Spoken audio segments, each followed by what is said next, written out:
Bonjour et bienvenue sur l'émission Plaisir d'amour. Ici Chantal Brault, néo-sexopédienne, spécialiste en savoir-faire et en savoir-être sexuel, spécialiste des sens et du plaisir. Aujourd'hui, on va parler de vaincre ses peurs, parce qu'il y a plusieurs peurs qui nous habitent, même quand on est en couple. Et pour ce faire, j'ai invité nul autre que l'homme qui marche sur le feu, Jean-Pierre Baudouin.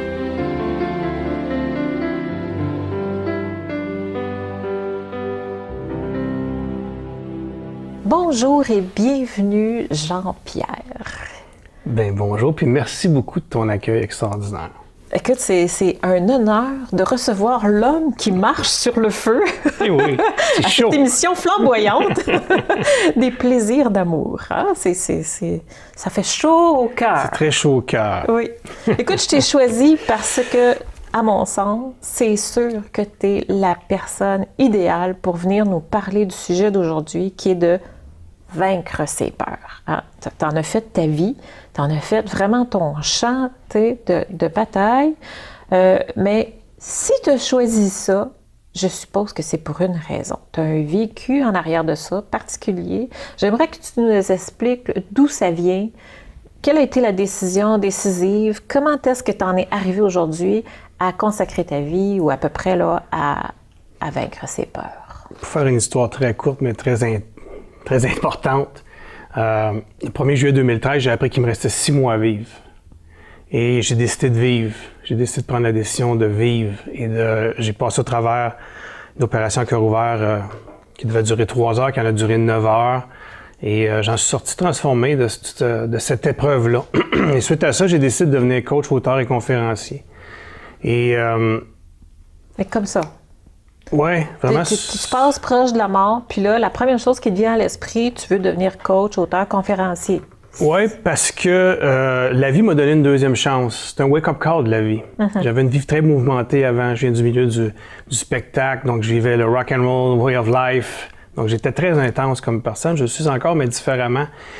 Et pour moi, c'est un cadeau que la vie a mis sur mon chemin. La vie ne nous arrive jamais à nous, elle arrive pour nous. Voilà. Puis cette épreuve-là, elle m'est arrivée à moi. Et oui, il y a eu des peurs dans tout ça. Mais j'ai affronté ça dans la gratitude et dans la joie et dans l'esprit de vivre. Et ça a changé tout. Même mon médecin m'a dit, Jean-Pierre, t'es un miraculé. Et la raison pourquoi tu as passé au travers de tout ça, c'est de la façon que tu l'as approché. Et ça, je l'ai fait de façon instinctive. Donc après, je me suis dit, OK, je veux pas retourner dans mon vieux pattern. Je fais quoi maintenant? Et j'ai toujours été passionné par le pouvoir du subconscient, par le développement personnel et tout ça. Et j'ai décidé de me consacrer, de dire, ben moi, à partir d'aujourd'hui, je vais devenir la meilleure version de moi-même à tous les jours. Et je vais aider les gens à devenir la meilleure version d'eux-mêmes. Et bien sûr, dans certaines de mes conférences où j'amène les gens à faire une marche sur le feu, donc à combattre leurs peurs, parce que les peurs qu'on a, les gens ont peur de tout maintenant.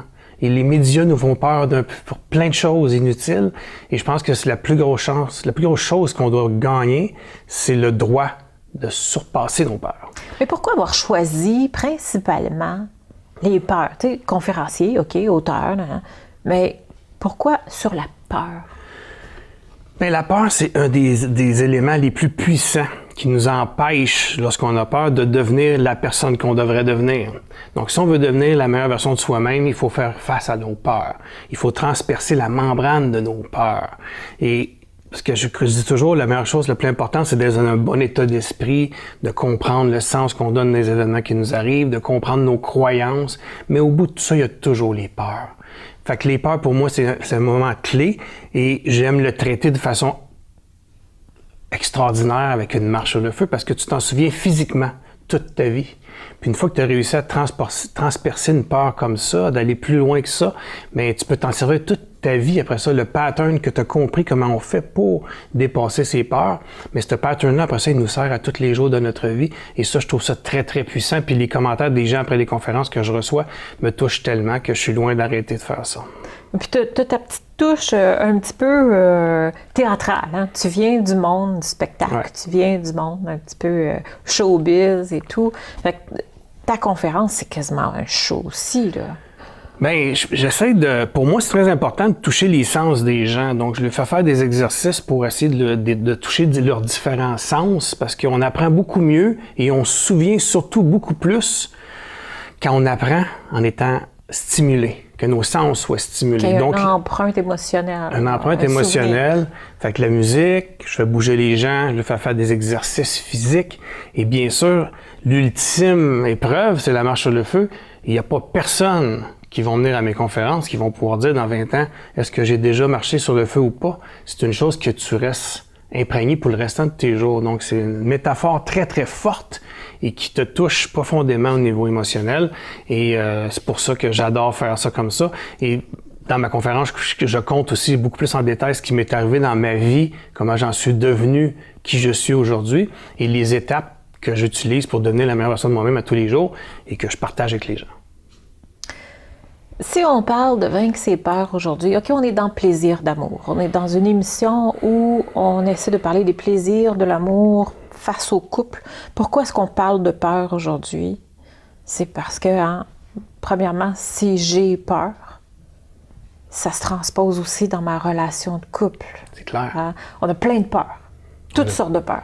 Est-ce que tu peux nous en nommer quelques-unes, donner un exemple de peurs qu'on peut vivre, qui sont fréquentes, que tu rencontres, que tu vois le plus souvent?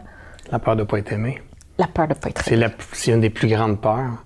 Les gens ont peur de ne pas être aimés, donc ils s'empêchent de faire plein de trucs pour garder l'amour des autres, pour ne pas être jugés.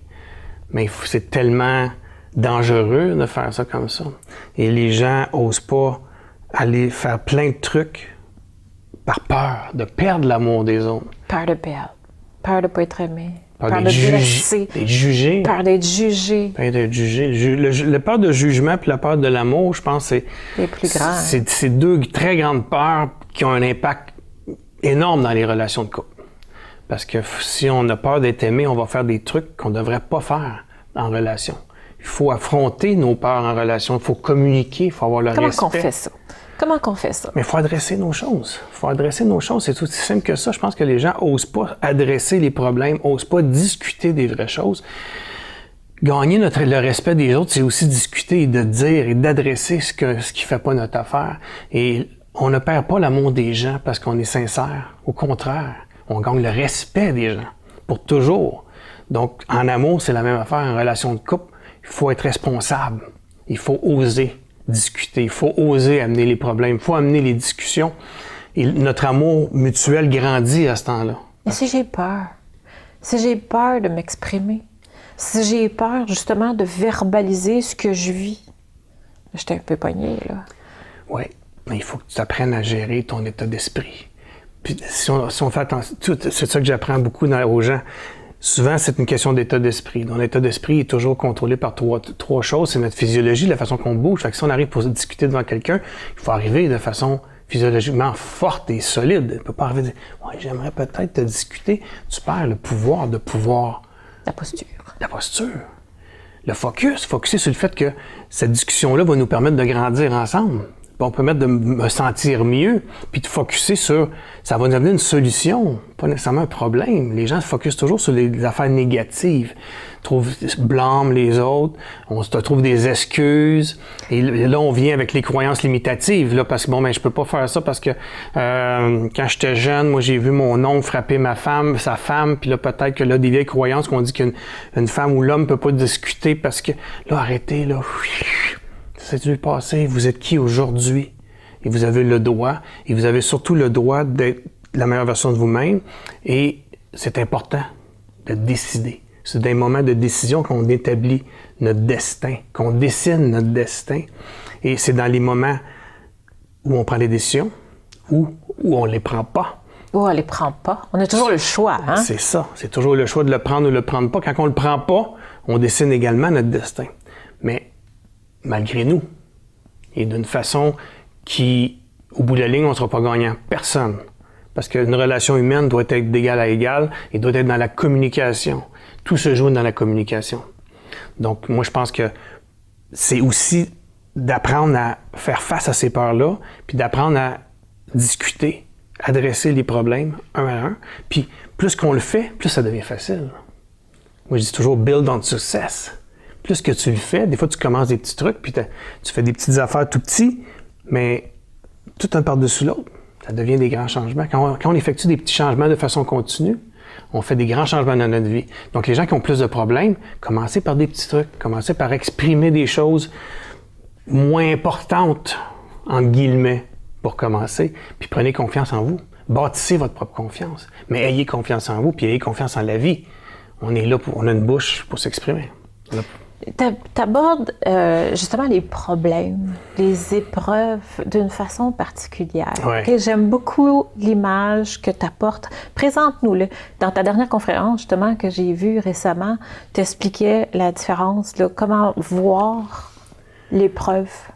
Bien, l'épreuve, moi, j'ai pour mon dire que, comme j'ai dit au début, la vie, elle ne nous arrive pas à nous.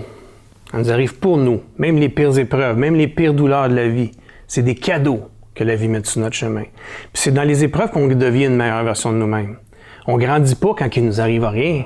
On grandit quand on a des épreuves qui se mettent devant notre chemin. Puis c'est à ce moment-là qu'on découvre toutes les ressources extraordinaires qu'on a à l'intérieur de nous qui nous permettent de s'élever et d'être plus grand que soi et devenir une meilleure version.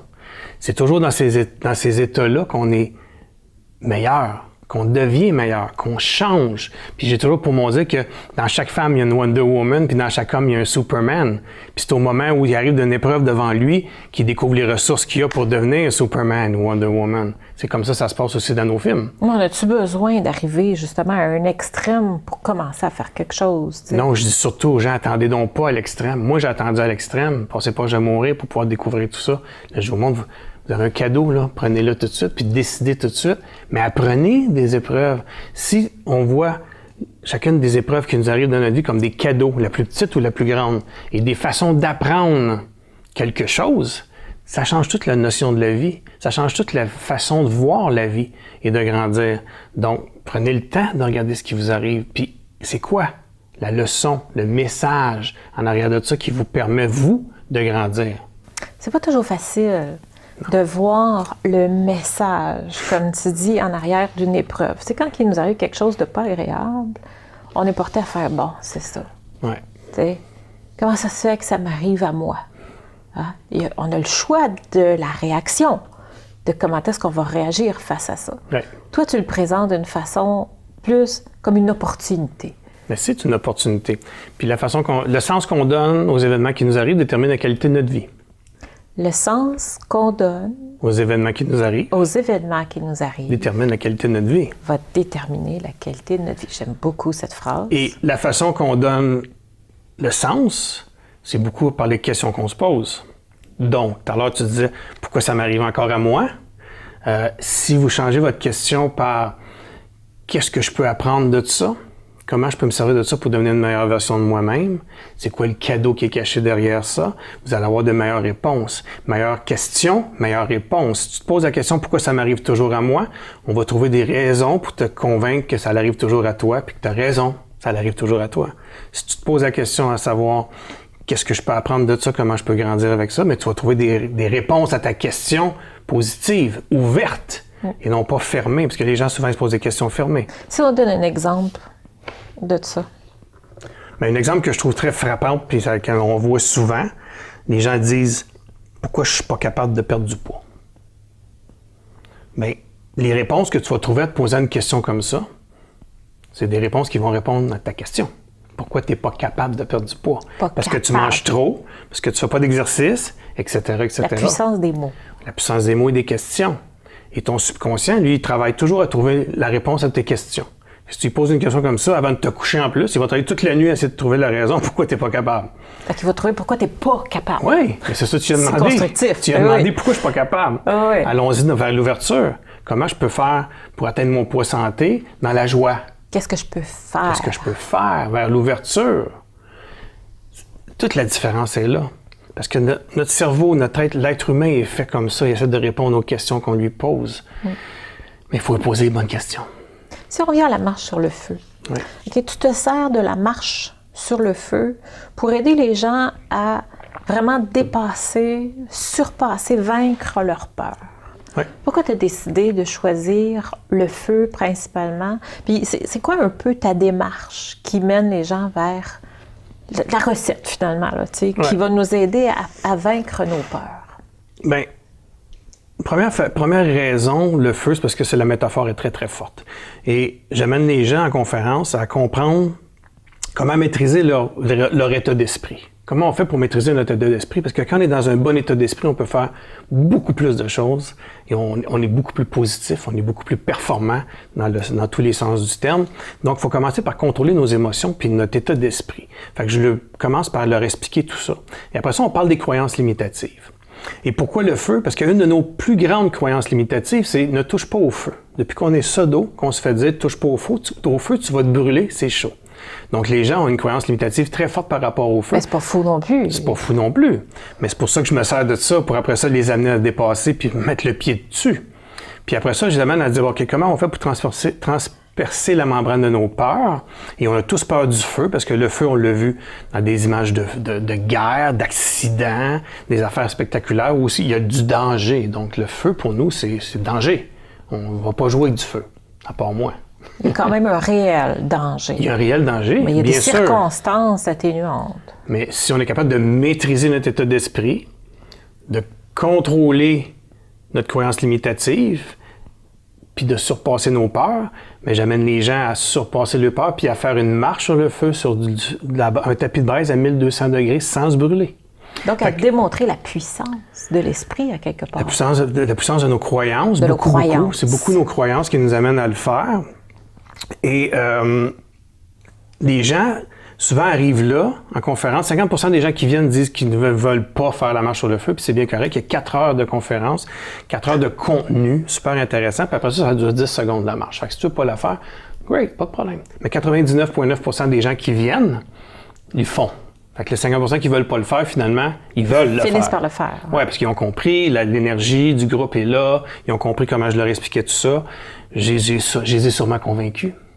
Et là, ils essaient de le faire. Mais je dis toujours aux gens, les gens arrivent et ils disent, c'est impossible de marcher sur un tapis de braise à 1200 degrés. C'est parfait. Puis une fois qu'ils l'ont fait, puis ils se rendent compte que c'est facile et possible, ça je lui dis, quoi d'autre dans ta vie tu t'empêches de faire parce que tu penses que c'est impossible? Parce que tout est dans notre croyance. Ouais. Fait que dans la vie de tous les jours, le pattern qui nous empêche de mettre le pied sur le tapis de braise au début, c'est le même pattern que quand tu prends ton téléphone puis tu as peur d'appeler quelqu'un puis te faire dire non. C'est le même pattern qui se passe dans ta tête. Fait que après avoir fait quelque chose de très intense comme la marche sur le feu, tu te souviens très très bien de ton pattern parce que tu le vois gros de même. Fait qu'après ça, les gens ils s'en servent. C'est drôle parce qu'à Québec, quand on s'est vu la dernière fois, je parlais avec quelqu'un qui est venu l'année d'avant me voir puis il est venu à la conférence. Et ce monsieur-là, ça faisait 5 ans qu'il voulait lâcher sa job. Puis il n'osait jamais lâcher sa job. Puis il est venu à ma conférence l'année dernière. 2 semaines après, il est allé voir son boss, puis il a lâché sa job. Mais il dit, Jean-Pierre, ce que tu dis, c'est vrai. Quand je suis arrivé devant mon boss, puis je suis arrivé pour lui dire, c'est le même pattern qui a monté. Marcher sur le feu. Non, le pattern intérieur de ses croyances, puis de sa peur, qui dit, ben voyons, non, tu vas manquer d'argent, puis c'est ça. Il dit, c'est la même façon que c'est arrivé en avant de moi. Puis là, je me suis dit, j'ai traversé ma membrane de la peur dans le feu, puis j'y ai rien arrivé. C'est la même chose que j'ai faite. Il s'est servi de cet outil-là pour aller au bout. Fait que c'est la même chimie physiologique. Ouais. OK. Ouais. C'est comme ça que ça se passe en dedans, qu'importe la peur. Ouais. Fait qu'une fois qu'on l'a passé à travers une, puis qu'on l'a bien reconnu, le pattern qu'on a, parce que chacun de nous a un pattern différent par rapport à comment ça se passe, par rapport à nos questions qu'on se pose, par rapport aux constatations qu'on fait, comment on se sent physiquement. Il y en a qui ont mal au ventre, il y en a qui ont mal au cœur, il y en a qui ont mal à la tête, whatever. Faut que tu trouves le tien, mais une fois que tu le trouves, mais tu peux t'en servir toute ta vie. Fait que c'est ça, moi, le but du feu, parce que le feu, la métaphore est excessivement forte. Et quand le monde arrive là, comme on dit en bon québécois, il pogne un buzz. Ah, c'est ça, tu gèles là. Oui, mais finalement, non, parce que je suis là, puis je regarde tout le monde un par un, puis je m'assure que tout le monde est correct. Mais une fois que tu l'as fait, quoi d'autre tu peux t'empêcher de faire dans ta vie parce que tu penses que c'est impossible? Va un peu plus loin, puis va voir si c'est vraiment possible ou impossible. Fait que reconnaître ce sentiment limitatif face à plein de choses, dans le fond, face à nos croyances. C'est nos croyances qui nous empêchent de faire beaucoup de Mais si on n'a pas marché sur le feu, là, okay, dans notre quotidien, ouais, pour nous aider à passer, à repousser ces limites-là, là, à vaincre nos peurs, qu'est-ce que tu aurais comme conseil à nous donner? Mais premièrement, soyez conscient de où vous êtes vraiment. Où je suis. Oui. Où êtes-vous présentement par rapport à votre situation ou l'épreuve ou la décision que vous avez à prendre? Qu'est-ce que veut dire par où je suis? Précise. Mais de se dire les vraies choses. Bon, Ce que je ressens. Ce que tu ressens. Comment je me sens. Comment tu vois ça, ce que tu crois par rapport à cette situation-là. Sois authentique envers toi-même. Transparent. Sois vrai. Puis fais-toi un constat. Je suis ici. Parce que dans la vie, on peut pas aller à nulle part si on sait pas d'où on part. Si je vous donne une map, puis je vous mets n'importe où dans le temps de Montréal, puis vous venez pas de Montréal, puis je vous dis, on se rejoint à tel endroit, mais vous savez pas d'où vous partez, vous serez jamais capable de venir me rejoindre. Fait qu'il faut savoir d'où on part dans la vie. Faut savoir où est-ce qu'on veut aller. Puis après ça, attendez-vous au mieux et non pas au pire. État d'esprit. Ouvert. Les gens s'attendent toujours au pire. Ouais, mais si ça arriverait, puis là, ils se trouvent des raisons ou des excuses. Si ça, puis si. Ouais, mais si tout irait bien, attendez-vous au mieux. Il peut pas rien arriver. Si on s'attend au pire, automatiquement, c'est fini. Mais quand on s'attend au pire, c'est la peur. C'est la peur qui t'empêche d'arrêter. Tu l'installes finalement, cette peur-là. Tu l'installes, mais des fois, c'est tes croyances limitatives qui t'amènent dans la peur-là. Fait que c'est pour ça qu'il faut être conscient. Vous êtes là pourquoi? Est-ce que vous avez des vieilles croyances limitatives qui vous disent « Non, faut pas j'aille là parce que mes croyances m'amènent une peur. » C'est souvent ça, les croyances amènent la peur. Fait que soyez conscient d'où vous êtes, soyez conscient où vous voulez aller, bien sûr, mais attendez-vous donc au mieux. Après ça, je dis « Go for it! Vas-y! » Qu'est-ce qui peut arriver? L'action, faut que je fasse un move. Faut faire un move, faut faire le premier pas. C'est pour ça que moi, j'aime beaucoup la métaphore de transpercer la membrane de la peur. Puis le premier pas est toujours le plus dur. Mais une fois que tu as fait le premier pas, tu continues. Tu as le momentum qui embarque. Puis sur la marche sur le feu, c'est extraordinaire parce qu'une fois que tu as fait un premier pas, ben, tu vas faire toutes les autres parce que tu veux sortir là-bas. Tu reculeras pas. Non. Mais dans la vie... C'est-tu arrivé, ça? Non. Qu'il y en a qui ont reculé puis qui ont... Non, ils ont changé d'idée. Personne. Tout le monde fonce. De toute façon, moi, je leur ai dit, ils n'ont pas le droit. Ils peuvent pas sortir d'un bord ou de l'autre, ils peuvent pas reculer. Si tu fais le premier pas, tu vas jusqu'au bout. Puis tout le monde y va jusqu'au bout. Mais c'est un méchant dépassement. Oui. Puis une fois que je sais pas, le feeling est hallucinant. Tu viens d'enregistrer une expérience aussi positive de vaincre sa peur. Puis j'imagine qu'à force d'accumuler les expériences qui viennent te prouver que ton bouillon, là, que tu t'imagines, puis qui finalement ne fait pas de sens, c'est des fausses peurs, des fausses croyances, bien, ça t'incite à peut-être renouveler l'expérience. Ben oui, ça donne le courage à des gens d'essayer d'autres choses. Il y en a plein de monde qui m'écrivent, qui font plein de changements dans leur vie suite à ça, parce que ça leur donne le courage d'aller plus loin. Ça joue sur la confiance. Mais c'est sûr que ça joue sur la confiance. Tu viens faire de quoi d'extraordinaire, puis là, quand tu dis ça aux gens, les gens disent « Vous êtes complètement fou de marcher sur le feu. » Ah oui, c'est sûr, ça. Regarde, je m'en vais marcher sur le feu, là, tout le monde me dit ça. T'es complètement fou. Qu'est-ce que tu t'en vas faire là? Puis moi, le monde me traite de fou et de gourou, mais j'en ai rien à foutre. C'est le problème, ils ont peur. Ils n'osent pas venir faire la démarche. Puis une fois que tu l'as fait, tu as une montée d'adrénaline et d'énergie extraordinaire, là, parce que c'est pour ça que tu vas t'en souvenir toujours. Mais tu sais, tout le bouillon que tu dis dans nos têtes, les excuses qu'on se donne, les raisons pour faire ou ne pas faire, mais 95% de toute cette affaire-là, là, ça n'existe même pas. Juste 95? Ben, peut-être 99. La majorité, la grosse majorité, c'est quasiment des choses qu'on se compte, des histoires qu'on se compte, les excuses qu'on trouve, c'est du n'importe quoi, là. Fait que moi, je dis tout le temps, chut, ta gueule. C'est dur à faire taire, par exemple, parce qu'il me semble qu'ils parlent plus fort que les autres. Oui, mais c'est à nous autres à prendre le contrôle. On prend le contrôle. On prend le contrôle parce que Puis comment est-ce qu'on fait ça, prendre le contrôle?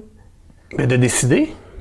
De décider. Il faut juste décider. C'est une décision. Tu dis, OK, là, wow, ça va faire. Oui, puis quand les gens le font sur le feu, c'est ce qu'ils font. Ils prennent une décision puis ils le font. Parce qu'avant, là, ça fait non, fais pas ça, pas de bon sens. S'ils prennent pas la décision de le faire, ils pourront pas le faire. Mais s'ils prennent la décision de le faire, le corps vont le laisser faire. C'est-tu vrai aussi de dire que si j'ai peur de quelque chose, OK, le fait d'être dans cette peur-là, l'énergie que je dégage, va m'attirer cette peur-là. C'est clair. Va m'attirer cette résultante-là. Tu sais, mettons, j'ai peur de parler à mon conjoint. J'ai quelque chose que je vis, j'ai peur de le blesser. Hein? Je dirais pas ça, j'ai peur de le blesser. Il va arriver une conséquence. Oui, on attire ce qu'on pense. Nos pensées deviennent notre réalité. Nos pensées deviennent notre réalité. Oui, nos pensées deviennent notre réalité et on voit la vie au travers de nos croyances. Moi, je dis toujours que nos croyances et nos valeurs, c'est comme un filtre qui est en avant de notre visage et on voit la vie au travers de ça. Donc, personne ne voit la vie de la même façon parce qu'on n'a pas les mêmes croyances, les mêmes valeurs. Et selon le fil que l'on a, on voit donc pas la même réalité au bout de la ligne. Fait que faites attention aux croyances et aux valeurs que vous avez, parce que vous avez un impact direct sur votre réalité. Et oui, on attire bien sûr par nos croyances limitatives, par nos pensées négatives, ce sur quoi on met notre attention. Où on met notre attention, ça prend toujours de l'expansion. C'est quelque chose de simple, mais très vrai. Ouais. Fait que moi, je dis toujours aux gens, de façon très simple, quand vous avez un problème, arrêtez de mettre 95% de votre énergie sur le problème, puis 5% sur la solution.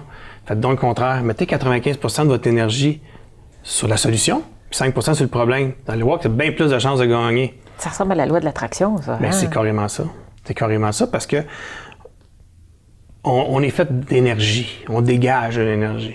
Si je suis pas bien puis que je veux pas faire face à un problème quelconque devant une autre personne, cette personne-là va le sentir. Si elle le sent pas personnellement et de façon consciente, son intérieur, son subconscient va le sentir. C'est sûr. 70% des communications qu'on a sont non-verbales. Mm-hmm. Donc, on sent des choses qu'on ne sait pas, mais qui vont affecter nos décisions et nos moves par la suite. Fait qu'on perçoit. Fait qu'on perçoit, on peut percevoir que on est en couple, puis l'autre personne nous fait percevoir qu'elle se sent pas bien, qu'elle est mal à l'aise, mais c'est pas une énergie positive. Ça nous rapproche pas. Si on l'affronte pas, si on l'adresse pas, ça nous distance. Donc, si on veut résumer, c'est de dire oser, passer à l'action. Vous allez avoir de meilleurs résultats que de rester dans la peur, puis vous allez attirer, dans le fond, ce que vous ne voulez pas avoir. Si vous voulez transgresser vos peurs de façon un petit peu plus punchée, vous pouvez aller marcher sur le feu, oui. Ou vous avez ce merveilleux livre. J'ai beaucoup aimé ton livre d'ailleurs, très Merci. Facile à lire, avec des bons trucs à l'intérieur, une belle richesse. Fait que merci infiniment pour ton passage. Écoute, c'était donc mes cours. C'est très court, hein? Ça a passé comme ça, en bonne compagnie. C'est ça, exactement. Fait que merci. Nous, on se voit dans une prochaine émission. À la prochaine.